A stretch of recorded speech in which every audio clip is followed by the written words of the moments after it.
My name is Glenn Jablina, Manatee and taxpayer, Manatee County. I just want to address on the dashboard, and I won't burn up the whole 3 minutes, is the sheriff's budget and the prison population at the port.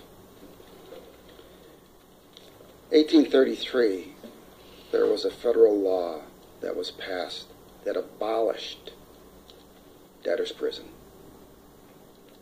I believe it still goes on today in this county. And it goes on in the way of child support. There are warrants being issued for child support, and good moms and dads are being thrown in jail because of arrearage child support. That's a debtor's prison.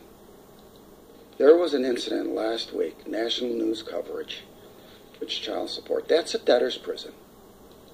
There was an incident last week, national news coverage.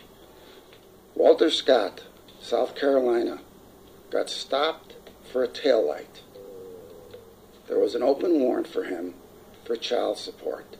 He got out of his car and started to run. He did not listen to the officer. Walter Scott, for not stopping and for being behind his child support, got 8 bullets in his back and died instantly. If he would have gone to trial for late child support, he wouldn't have gotten a death penalty. But he got the death penalty from the South Carolina officer that shot him 8 times. The port is designed for prisoners, violent crimes, theft, murder, not paying a debt. If there's no victim, there is no crime. So I would urge this board not to fund anybody that is in there for child support. There's no reason for it. And believe me, I sit in child support hearing officers.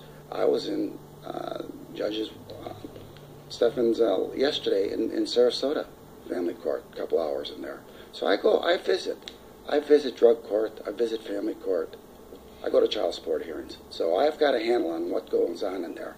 And I am telling you, I do not want to see this type of action possibly here in Manatee County. And believe me, I have the utmost respect for Sheriff Stubbe and every one of the officers. I don't think it would ever get to that, but why don't we just eliminate it? We're not a debtor's prison. And every time you throw somebody in jail over child support, you lower the standards, and that's a form of slavery in debtor's prison. And we don't need it in our county. We are better than that. Thank you. All right. That's my spin on it, and I will be back every other week. I will set an appointment with Brad Stubbe. I will attempt to write a letter to the judges concerning the 1833 law of debtor's prison. I'm not going to give up on this one. So, as always, who loves you, baby?